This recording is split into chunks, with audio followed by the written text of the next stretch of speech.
E aí, já pensou em ganhar muito dinheiro com um canal de corte igual esse daqui que você está assistindo? No primeiro link da descrição temos um aulão para você que quer começar um canal de cortes e faturar muito aqui na internet. Também teremos planilhas que irão te ajudar na hora de organizar a produção do seu canal. Tá esperando o quê?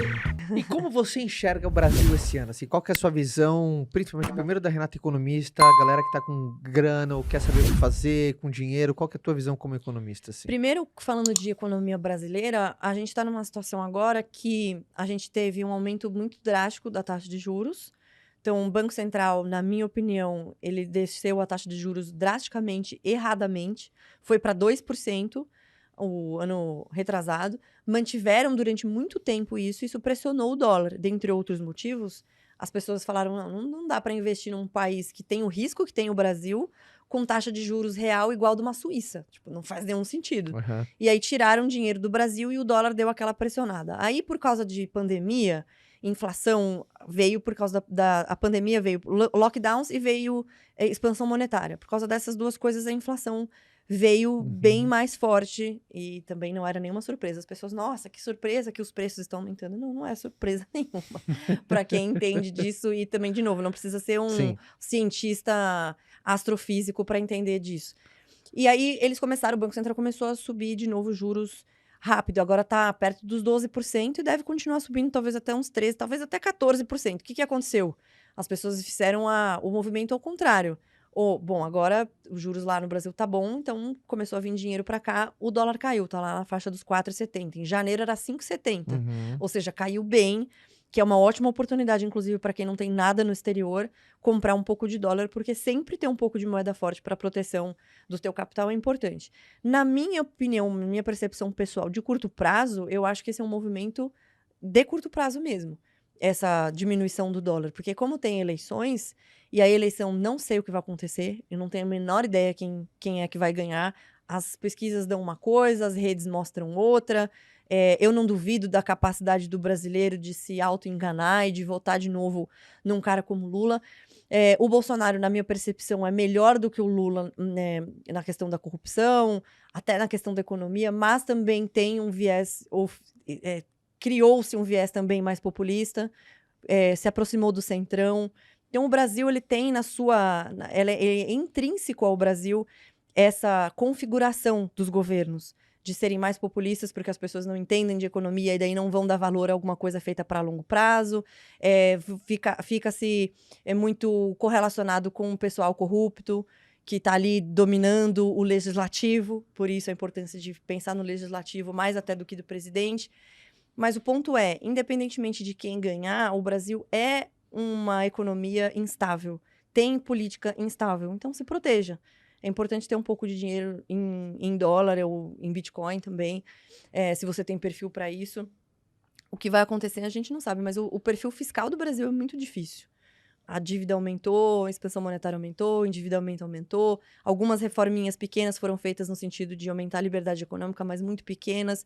O Lula está dizendo que quer revogar a reforma trabalhista, a reforma da Previdência, que vai regular mídias, etc. Na minha percepção, isso é muito pior do que, eventualmente, o Bolsonaro possa fazer, né? Mas vamos ver. Quantos anos, assim, de bons acertos na política você acha que o Brasil precisaria para a gente começar a ter cada vez mais liberdade econômica? Lá vem o chute de Uns esquerda. 20 anos. Para você conseguir mudar uma estrutura de verdade a ponto de fazer diferença, precisa de uns 20 anos de acertos. Ou seja, não é fácil. Sim. Não é fácil, principalmente porque as pessoas não conseguem enxergar daqui 20 anos. Elas querem amanhã. Agora. O que eu até consigo entender, né? A pessoa que tá numa situação difícil, como você explica para ela que você precisa fazer coisas para melhorar o país para as próximas gerações? Ela fala, eu preciso comer hoje. Mas existem maneiras de você fazer isso, só que você precisa mudar toda a estrutura da máquina pública. Por exemplo, um fundo eleitoral de 5 bilhões de reais, 4 bilhões de reais, você acha que precisa? Você acha que é melhor dar isso para quem está passando fome ou para político se reeleger? Ou se eleger? São essas coisas que a gente precisa mudar. Isso está no nosso... O nosso problema é a Constituição. A Constituição já nasceu errada. Já nasceu com esse propósito. Mas ela já é uma Constituição mais socialista. E esse é um problema grave. Aí vem a ideia, então vamos mudar a Constituição. Só que daí vem uma preocupação. Quem vai fazer a nova Constituição? Porque pode piorar. Não tem nada tão ruim que não pode piorar. Então, depende de quem faria essa Constituição. Então, são problemas a serem discutidos bem complexos. O importante que a Renata falou, é importante a gente sempre encarar a realidade. Por exemplo, vivemos num país com instabilidade. Sabendo disso, é importante da diversificação, da moeda forte. Não adianta você querer pintar com óculos colorido que tá tudo bem. É importante a gente lutar para fazer o nosso melhor, mas sempre usar também a realidade a nosso favor. Eu costumo dizer que é bom você ser otimista. É isso. Mas você não precisa ficar... alienado, né? Exato. E assim, você vai confiar no seu otimismo 100% sem se prevenir um pouco? Uhum. Tem que se prevenir, tem que se precaver um pouco. Por exemplo, a Rússia, a maior parte do investidor russo ficava concentrado em investimentos na própria Rússia. Depois veio a guerra. O russo médio não quer a guerra. Quem quer a guerra é o Putin e a galera que apoia ele, que é a minoria. A maior parte não quer a guerra, porque isso é péssimo para eles. Sim. Mas eles têm dinheiro em bancos russos, o rublo caiu tipo 80%, 70%, e eles têm dinheiro em negócios russos. O que vai acontecer com a média, com a população na Rússia? Vai se fuder, né? Uhum.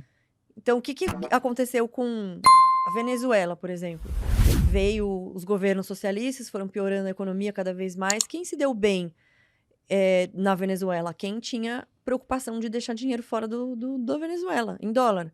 O argentino, tem até um economista argentino que é bem engraçado e gente boa, eu sigo ele no Instagram, ele faz um conteúdo lá, a gente já fez entrevista juntos, que chama Gustavo Segre. E ele fala que o argentino nasce, aí eles apresentam o pai, a mãe e o dólar. Porque o dólar faz parte da vida deles. Aí vem um governo mais socialista, que é o Alberto Fernandes. Da noite pro dia, ele decidiu que você só pode mandar $200 por mês para fora. Ou seja, se você não se preveniu antes, você não vai fazer agora. E o peso argentino desvalorizou absurdamente em relação ao dólar. A economia lá tá péssima, a pobreza aumentou absurdamente. Então, você não se previne na hora que tá dando merda. Você se previne antes. E o Brasil, mas o Brasil é muito grande, é continental, tem o agro. Legal, eu não acho que vai dar merda assim no Brasil amanhã, ou vai virar Venezuela amanhã. Mas não é impossível.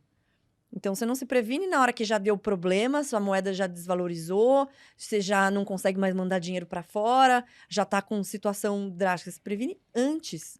E se não der errado, tomara que não dê, de novo, quero ser otimista, Sim. quero pensar que vai dar certo. Mas se der errado, tá tudo certo. Tá tudo certo, você tá com dinheiro lá, diversificando globalmente, comprando ações de outros locais do mundo. Enfim, não é um problema. Arruma o seu telhado enquanto ainda está sol, né? Exato, boa, essa eu nunca tinha ouvido. Arruma o Uma seu boa. telhado enquanto ainda está sol. Geralmente a galera é o contrário, né? Começa a preocupar o telhado quando dá as goteiras. Ou quando começa aquela tempestade Quando já tá que... tempestade, porque Quando já enquanto tá- é goteira, põe um balde, né? Nem consertar arruma, né? Põe um balde, não Com a vai dar. panelinha.